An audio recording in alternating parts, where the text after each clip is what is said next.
Global Jio പൊളിറ്റിക്സിൽ സാമ്രാജ്യത്വ വിരുദ്ധർക്ക്, American വിരുദ്ധർക്ക് വായടക്കുന്ന രൂപത്തിലുള്ള ഒരു വലിയൊരു സംഭവം വന്നിരിക്കുകയാണ്. കേരളത്തിൽ നിന്ന് വളരെ പ്രമുഖനായിട്ട് ഒരു രാഷ്ട്രീയ നിരീക്ഷകൻ വലിയൊരു ചോദ്യം കൊണ്ടുവന്നിരിക്കുകയാണ്. ആ ചോദ്യം എന്ന് പറഞ്ഞാൽ പ്രത്യേകിച്ച് ഇന്ത്യയിലുള്ള സാമ്രാജ്യത്വ വിരുദ്ധത പറയുന്ന ആളുകളൊക്കെ മുട്ടുവറക്കും എങ്ങനെ ആൻസർ ചെയ്യുന്നതാണ് എൻ്റെ ഒരു നെക്സ്റ്റ് ക്യൂരിയോസിറ്റി. അതായത് നമുക്ക് ആ പോസ്റ്റിലേക്ക് പോകാം. അതായത് നമുക്കറിയാം, വെനസ്വേലയിൽ നടന്ന സംഭവമായിട്ട് ബന്ധപ്പെട്ടുകൊണ്ടാണ് അമേരിക്ക വന്ന് മോദിയെ തട്ടിക്കൊണ്ടുപോയാൽ, അങ്ങനെ ഇന്ത്യയെ നാളെ വിമോചിപ്പിച്ചാൽ കാലം ഇത്രയായിട്ടും ഗുജറാത്ത് കലാപത്തിലോ നോട്ട് നിരോധനത്തിലോ അക്കൗണ്ടബിലിറ്റി കാണിക്കുന്നില്ല എന്ന നിങ്ങളുടെ പരാതി പരിഹരിക്കാൻ വേണ്ടി മോദിയെ അന്താരാഷ്ട്ര നിയമത്തിന്റെ മുന്നിൽ കൊണ്ടുവന്നാൽ കമ്മികളും കൊങ്ങികളും എന്തു പറയും? ഓക്കെയാണോ നോട്ട് ഓക്കെയാണോ? എന്താ ചെയ്യലേ? ഉത്തരം മുട്ടി. ഒന്നും പറയല്ല, ഒന്നും പറയാൻ പറ്റില്ല, ഒന്നും പറയല്ല. കാരണം അത്രയും വാലിഡ് ആയിട്ടുള്ള ചോദ്യമാണ് ചോദിച്ചിട്ടുള്ളത്. കാരണം ഇവരൊക്കെ അംഗീകരിക്കുമല്ലോ, മോദിനെ പിടിച്ചുകൊണ്ടുപോകാൻ എല്ലാവരും അംഗീകരിക്കുമല്ലോ, കൊങ്ങികളും കമ്മികളും. ഓരോ പൊസിഷൻ അതാണല്ലോ. ഏത് ചെങ്ങായി സംഭവം ആലോചിക്കുക. ഇത് ഏത് സമയത്താണ് വരുന്നത്? സ്വതന്ത്ര പരമാധികാര രാജ്യമായിട്ടുള്ള വെനസ്വേലയിലേക്ക് മറ്റൊരു രാജ്യമായ അമേരിക്ക കടന്നു കയറുകയും അവിടെ ആക്രമിക്കുകയും, പ്രത്യേകിച്ചും അതിൻ്റെ താല്പര്യങ്ങളൊക്കെ നമുക്കറിയാവുന്ന കാര്യങ്ങളാണ്. അങ്ങനെ അവിടെയുള്ള പ്രസിഡന്റിനെ തട്ടിക്കൊണ്ടുപോവുകയും ചെയ്ത് അങ്ങനെ അമേരിക്കയിലേക്ക് കൊണ്ടുപോയ ആ സംഭവം അത്യാവശ്യ സാമാന്യ ബോധമുള്ള ബേസിക്സ് ഒരു മനുഷ്യനെ സംബന്ധിച്ച് ഒരിക്കലും ന്യായീകരിക്കാൻ പറ്റില്ല. ഈവൻ നമ്മൾ മനസ്സിലാക്കേണ്ട ഒരു കാര്യം എന്ന് വെച്ചാൽ അമേരിക്കയുടെ അലൈസ് ആയിട്ടുള്ള രാജ്യങ്ങൾ പോലും വെച്ചാൽ അവർ ഭയങ്കരമായ അമേരിക്കക്ക് എതിരായിട്ടോ അല്ലെങ്കിൽ വെനസ്വേലക്ക് അനുകൂലമായിട്ടൊന്നും അല്ല. പക്ഷേ എങ്കിൽ പോലും അവിടെ ഡിപ്ലോമസിയുടെ ഭാഗമായിട്ട് അതിനെ കണ്ടം ചെയ്യേണ്ടതുണ്ട് എന്നുള്ളത് കൊണ്ടാണ് അവർ പോലും കണ്ടം ചെയ്തിട്ടുള്ളത്. അപ്പം അങ്ങനെ ഒരു സംഭവം നടന്നിട്ട് അതിനെ ന്യായീകരിക്കാൻ വേണ്ടി, ആ അമേരിക്ക ചെയ്ത സാധനത്തിന് ന്യായീകരിക്കാൻ വേണ്ടിയിട്ട് ഇയാൾ പറഞ്ഞത് വെച്ചാൽ ഇതിൽ ഒന്ന് ആലോചിച്ച് നോക്കാം. എന്തിനാണ് ഈ തട്ടിക്കൊണ്ടുപോലെ ന്യായീകരിക്കുന്നത്? എന്ത് കാര്യമുള്ളത്? ഒന്നാമത് ആകെ ഇത്രേ ഉള്ളൂ. ഒന്ന്, അമേരിക്ക നയിക്കുന്ന ആ ഒരു സയനിസ്റ്റ് ചേരി, അതിനെ സപ്പോർട്ട് ചെയ്യുക. പിന്നെ ഞാൻ സയനിസ്റ്റിനെയും അതേപോലെ തന്നെ മുസ്ലിങ്ങളെ കൊല്ലുന്നതിനൊക്കെ അനുകൂലിക്കുന്നുണ്ട്. അപ്പൊ അതിന്റെ ഭാഗമായിട്ട് ഇങ്ങനെ ട്രംപിനും ബൈഡനൊക്കെ അംഗീകരിച്ച് പോകുന്നുണ്ട്. അപ്പോൾ ചെയ്യുന്ന എല്ലാ മഡ്യൂറോ എന്ത് ചെയ്തിട്ടുണ്ട്? ഫലസ്തീൻ അനുകൂലമാണ്. അത് മതിയല്ലോ ഈ ഒരു തട്ടിക്കൊണ്ടുപോകലിനെ ന്യായീകരിക്കും. ഒന്നും അറിയില്ല, വേറൊന്നും ആലോചിക്കുന്നില്ല, അന്വേഷിക്കുന്നില്ല, മനസ്സിലാക്കാൻ ശ്രമിക്കുന്നില്ല. ഇങ്ങനെ ഒന്ന് രണ്ട് വിഷയങ്ങളിൽ ബന്ധിതമായി സകല വിഷയത്തിൽ അഭിപ്രായം പറയാന്നുള്ളതാണ് സഹോദരന്റെ മനസ്സിലാക്കുക. അപ്പോൾ ഏതായാലും ഇതിൽ ഭയങ്കരമായ ചോദ്യം എന്താ വെച്ചാൽ, അമേരിക്ക ഓക്കെ, നമുക്ക് മഡ്യൂറോക്ക് പകരം മോദിയെ സങ്കല്പിക്കുക. അപ്പോൾ നമ്മളെ സംബന്ധിച്ചിടത്തോളം മോദി ചെയ്ത കാര്യങ്ങൾ, മോദിയുടെ പൊളിറ്റിക്സ്, മോദി മുന്നോട്ട് വെക്കുന്ന ആശയങ്ങൾ, അതിനെ അങ്ങേയറ്റം എതിർക്കുന്ന ആളുകളാണ് നമ്മൾ, അല്ലേ? ആ അങ്ങേയറ്റം എതിർക്കുന്ന മോദിയെ മാറ്റണം, ഇന്ത്യ വിമോചിപ്പിക്കപ്പെടാൻ എന്ന് ആ ഒരു കോട്ടൻ കോട്ടിൽ പറയുകയാണെങ്കിൽ പോലും ഇന്ത്യ രക്ഷപ്പെടാൻ, ഇന്ത്യയായി തിരിച്ചു കിട്ടാൻ മോദി മാറണം എന്ന് അങ്ങേയറ്റം കൃത്യമായി വിശ്വസിക്കുന്ന, അത് ബോധ്യമുള്ള ആളുകളാണ് ഞങ്ങൾ. ഞങ്ങൾ പറയാണ് ഇയാളുടെ ചോദ്യത്തിന് ഉത്തരം. ഇത് അങ്ങനെ മോദിയെ കൊണ്ടുപോയാൽ നിങ്ങൾ എന്തു പറയും? ഭയങ്കര എന്തോ വലിയ ചോദ്യമാണ്. നോട്ട് ഓക്കെ ആണോ? ഓക്കെ ആണോ? Complete answer not okay. ഉറപ്പല്ലേ?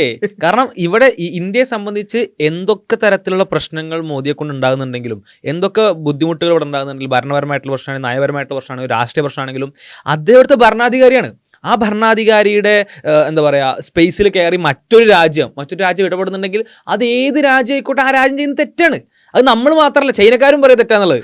ആരും പറയും, ചൈന പറയും, പാകിസ്ഥാനും പറയും. ഇപ്പോൾ ഫോർ എക്സാമ്പിൾ മോദിനെ വന്ന് കൊണ്ടുവച്ചെങ്കിൽ പാകിസ്ഥാൻ കണ്ടം ചെയ്യത്, അമേരിക്ക ചെയ്ത് തെറ്റാണെന്ന് പറയും. അത് ബേസിക്സ് ആണ്, അടിസ്ഥാനപരമായിട്ടുള്ള ലോജിക്കാണ്, അടിസ്ഥാനപരമായിട്ടുള്ള ജിയോ പൊളിറ്റിക്കൽ ധാരണയാണ്. ഇവിടെ നമ്മൾ മനസ്സിലാക്കേണ്ട കാര്യം എന്താ വെച്ചാൽ, മോദി ചെയ്യുന്നത് ശരിയായത് കൊണ്ടല്ല ഇത് പറയുന്നത്. ഇപ്പോൾ ഇവൻ മഡ്യൂറോയുടെ വിഷയം എടുക്കാം. മഡ്യൂറോയുടെ ആ ഒരു വെനസ്വേലയുടെ അവസ്ഥ എടുത്ത് നോക്കിയാൽ അവിടെ പിന്നെ എന്താ പറയുക, സാമ്പത്തികമായി അങ്ങേയറ്റം പിന്നോട്ട് പോയിട്ടുണ്ട്. അവിടെ ഒരു ഏകാധിപത്യ ഭരണമാണെന്ന് പറയുന്നുണ്ട്. അതൊക്കെ ഉണ്ടാവാം. പ്രത്യേകിച്ചും ഈ സാമ്പത്തികമായി പ്രശ്നം സംഭവിക്കുന്നത് ഈ അമേരിക്കയുടെ പിന്നെ പലതരത്തിലുള്ള ഉപരോധങ്ങൾ കൊണ്ടാണ്. പക്ഷെ അതല്ലാതെ ഒരു ഏകാധിപത്യ ഭരണങ്ങളുണ്ടായി, അദ്ദേഹത്തിന്റെ ഭരണം ശരിയല്ലായിരിക്കാം, അല്ലെങ്കിൽ അവിടെ അടിച്ചമർത്തൽ നടക്കുന്നുണ്ട്, ഒക്കെ ഉണ്ടാവാം.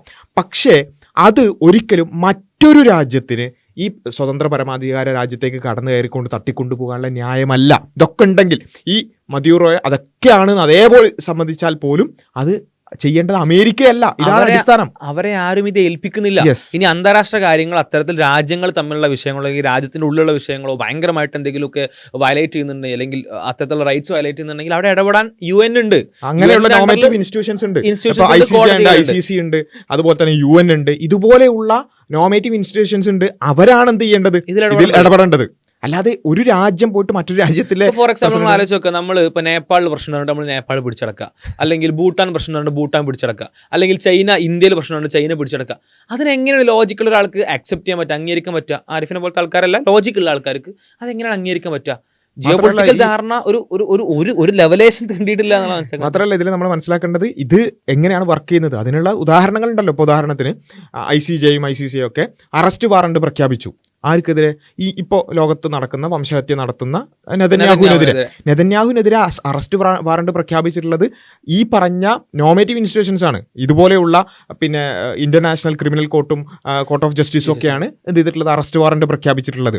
അങ്ങനെയാണ് നടക്കേണ്ടത്. അല്ലാതെ പിന്നെ ഇസ്രായേൽ അത് ചെയ്യുന്നു എന്നിട്ട് പറഞ്ഞിട്ട് സൗദി അറേബ്യ പോയിട്ട് അല്ലെങ്കിൽ ഖത്തർ പോയിട്ട് അല്ല നെതന്യാഹുവിനെ തട്ടിക്കൊണ്ടുവരുന്നത്. അങ്ങനെയാണെങ്കിൽ ഇപ്പോൾ ICJ international court of justice അല്ലെങ്കിൽ ക്രിമിനൽ കോർട്ട് ഇത് പ്രഖ്യാപിച്ചു കഴിഞ്ഞാൽ അതിൽ അലയായിട്ടുള്ള രാജ്യങ്ങൾക്കൊക്കെ എന്ത് ചെയ്യാം, ഈ മനുഷ്യനെ അറസ്റ്റ് ചെയ്യാം. ആ അറസ്റ്റ് അല്ലെങ്കിൽ ആ കോർട്ടിന്റെ നടപടി പൂർത്തീകരിക്കാൻ വേണ്ടി ഇവരുടെ സൈന്യങ്ങൾ ഉപയോഗിക്കാം, കാര്യങ്ങളൊക്കെ ഉപയോഗിച്ച് ചെയ്യാം. അത് എന്തിനാണ്? ഈ രാജ്യത്തിന്റെ ആവശ്യമായിട്ടല്ല, അല്ലെങ്കിൽ രാജ്യത്തിന്റെ സ്വയം താല്പര്യം കൊണ്ട് മറ്റൊരു രാജ്യത്തിന്റെ പ്രശ്നത്തിൽ കയറി ഇടപെട്ട് സോൾവ് ആക്കാനല്ല. നേരെ മറിച്ച് ഈ ഇന്റർനാഷണൽ കോർട്ട് ഓഫ് ജസ്റ്റിസിന്റെ ഒരു ജഡ്ജ്മെന്റ് ഉള്ളത് കൊണ്ട് അത് നടപ്പിലാക്കാൻ വേണ്ടി അതിന്റെ അല എന്ന അർത്ഥത്തിൽ എന്ത് ചെയ്യാണ്, ഈ രാജ്യം ഇടപെടുകയാണ്. അവിടെ രാജ്യത്തിനല്ല, ആ നോമേറ്റീവ് ഇൻസ്റ്റിറ്റ്യൂട്ടിനാണ് ഇത് പ്രത്യേകത ഉള്ളത്. ഇവിടെ എന്ന് പറഞ്ഞാൽ എന്താണ്, അമേരിക്ക ഞങ്ങൾ എല്ലായിടത്തും സമാധാനം നടപ്പിലാക്കാൻ, അത് സമാധാനമാണോ വിഷയമാണോ ഒക്കെ ഉള്ളത് വേറെ വിഷയം. അവർക്ക് കുറച്ച് താല്പര്യത്തിന്റെ പേരിൽ എന്ത് ചെയ്യുന്നു, ഞങ്ങൾ സമാധാനം നടപ്പിലാക്കാൻ, പ്രശ്നം പരിഹരിക്കാനാണെന്ന് പറഞ്ഞു വരുന്നു. എന്നിട്ട് നാട് മുഴുവൻ ഓരോ രാജ്യത്തും എന്ത് ചെയ്യുന്നു, ഇത്തരത്തിൽ ഭരണാധികാരിമാരെ അറസ്റ്റ് ചെയ്യുക, അല്ലെങ്കിൽ ഭരണം കൈക്കലാക്കുക, സേനയെ വിന്യസിക്കുക, ഇത്തരത്തിൽ അസമാധാനത്തിന്റെ സാഹചര്യങ്ങൾ ഉണ്ടാക്കുന്നു. അതിന് ഒരു നിലക്കും ഒരു ആസ്പെക്റ്റിലും ഒരു പെർസ്പെക്റ്റീവിലും അതിനെ ന്യായീകരിക്കാൻ പറ്റില്ല എന്നുള്ളതാണ്. ഈ മോദി ചെയ്ത ഈ പറഞ്ഞതുപോലെ ഗുജറാത്ത് കലാപത്തിന്റെ പേരിൽ മോദിക്ക് അമേരിക്കയിലേക്ക് കുറെ കാലം വിസ നിഷേധിക്കപ്പെട്ടിരുന്നു. അത് ഒരു നടപടിയാണ്. എന്ന് വെച്ചാൽ പിന്നെ ഈ ഗുജറാത്ത് കലാപം ചെയ്തു അല്ലെങ്കിൽ അതിന്റെ പിന്നിൽ പ്രവർത്തിച്ചു എന്ന് ആരോപിച്ചുകൊണ്ട് ഒരു രാജ്യം ഞങ്ങളുടെ രാജ്യത്തേക്ക് വരണ്ടെന്ന് പറയുന്നത് അതെന്താണ്, യൂറോപ്പിലേക്ക് അങ്ങനെയുള്ള വിസ നിഷേധിക്കുക എന്നുള്ളത് അത് ആ രാജ്യത്തേക്കുള്ള കാര്യമാണ്. എന്നാൽ അതേ സമയത്ത് ഇനി ഗുജറാത്ത് കലാപം പോലെയോ അല്ലെങ്കിൽ വേറെ ഏതെങ്കിലും ഈ പറഞ്ഞതുപോലെയുള്ള കാര്യങ്ങളുടെ പേരിൽ മോദി വലിയ പ്രശ്നം ചെയ്യുന്നുണ്ട് എങ്കിൽ അവിടെ ഇടപെടേണ്ടത് ആരാണ്? ഈ പറഞ്ഞതുപോലെ പിന്നെ ICJയോ ICCയോ അല്ലെങ്കിൽ UNO ഒക്കെയാണ് എന്ത് ചെയ്യുന്നുണ്ട് അവിടെ ഇടപെടേണ്ടത്. അതല്ലാതെ വേറൊരു രാജ്യം വന്നിട്ടല്ല മോദിയെ പിടിച്ചു കൊണ്ടുപോകേണ്ടത്. അങ്ങനെ മോദിയെ പിടിച്ചു കൊണ്ടുപോയി എന്ന് വിചാരിക്കാം, ഒരു സാങ്കല്പികമായി അങ്ങനെ കൊണ്ടുപോയി എന്ന് വിചാരിക്കുക എങ്കിൽ എല്ലാ ഇന്ത്യക്കാരും, അത് BJP-കാരനാവണമെന്നില്ല, എല്ലാ ഇന്ത്യക്കാരനും, കോൺഗ്രസ്സുകാരനാവട്ടെ കമ്മ്യൂണിസ്റ്റുകാരനാവട്ടെ, എല്ലാ ഇന്ത്യക്കാരും ആ സ്വതന്ത്ര ഇന്ത്യയുടെ പരമാധികാരത്തിനെ ചോദ്യം ചെയ്ത ആ ഒരു നടപടിക്കെതിരായിരിക്കും. ഇത് മനസ്സിലാക്കാൻ വലിയ ബുദ്ധിയൊന്നും വേണ്ട. അപ്പോൾ ഇത് മാത്രമല്ല, ഈ മോദി ചെയ്യുന്ന പ്രവർത്തനങ്ങളിലും അല്ലെങ്കിൽ മോദി ഇത്തരത്തിലുള്ള കലാപങ്ങൾക്കോ അല്ലെങ്കിൽ അത്തരത്തിലുള്ള ഒരു പിന്നെ ആശയ പരിസരത്തിന് വേണ്ടി പ്രവർത്തിക്കുന്നു എങ്കിൽ അവിടെ ഒന്നാമതായി റെസ്പോൺസിബിൾ ആവേണ്ടതും അതിനുവേണ്ടി പ്രവർത്തിക്കേണ്ടതും ഇന്ത്യക്കാരായ നമ്മളാണ്. നമ്മളുടെ ഇന്റേണൽ ഡെമോക്രാറ്റിക് ആയിട്ടുള്ള ആക്ടിവിറ്റീസിലൂടെയാണ് അതിനെതിരെ നമ്മൾ നടപടി എടുക്കേണ്ടത് അല്ലെങ്കിൽ പ്രതികരിക്കേണ്ടത്.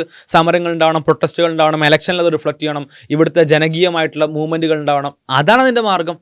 അതല്ലാതെ വേറൊരു രാജ്യം വന്നിട്ടല്ല എന്ത് ചെയ്യേണ്ടത്, മോദിയെ മാറ്റേണ്ടത്. അങ്ങനെ മാറ്റുകയാണ് അല്ലെങ്കിൽ മോദിയെ തട്ടിക്കൊണ്ടു പോകുകയാണെന്നുണ്ടെങ്കിൽ അതിനെതിരെ എല്ലാവരും ഒരുമിച്ച് നിൽക്കേണ്ടത്.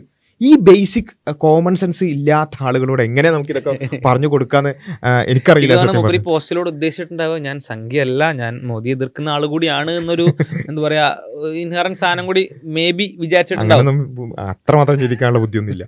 അപ്പൊ എനിവേ ഈ പറഞ്ഞതുപോലെ എന്തോ കമ്മികളും കൊങ്ങികളൊക്കെ മോദിയെ പിടിച്ചു കൊണ്ടുപോകുന്നതിന് അനുകൂലിക്കുമല്ലോ എന്ന് വിചാരിച്ച അത്രേ ഉള്ളൂ സംഭവം. ഇത് ഈ ഒരു ഇയാളെ വിചാരം എപ്പോഴും അങ്ങനെയാണ് അല്ലേ, എല്ലാവരും അനുകൂലിക്കുന്ന ആളുകളാണ്, അല്ലെങ്കിൽ ഇത്തരത്തിലൊരു പ്രശ്നം ഇന്ത്യയിൽ ഉണ്ടാവുകയാണെങ്കിൽ എല്ലാവർക്കും ഓക്കെയാണ്, അത്രയ്ക്കേ ഉള്ളൂ അതിന്റെ ബുദ്ധി. അപ്പൊ എനിവേ ഇത് പിന്നെ ബേസിക് കോമൺ സെൻസ് ആണ്, പക്ഷേ ഇതൊക്കെ വിശദീകരിക്കേണ്ടി വരിക എന്നുള്ളത് നമ്മുടെ ഒരു ഗതികേടും കൂടിയാണ്. അപ്പൊ എനിവേ ഇത്തരത്തിലുള്ള വിഷയങ്ങൾ നമുക്ക് കൂടുതൽ ചർച്ച ചെയ്യാം. അടുത്ത വീഡിയോകളിൽ നമുക്ക് കാണാം. ചാനൽ സബ്സ്ക്രൈബ് ചെയ്യുക, കൂടുതൽ ആളുകളിലേക്ക് എത്തിക്കുക. അസ്സലാമു അലൈക്കും വറഹ്മത്തുള്ളാഹി.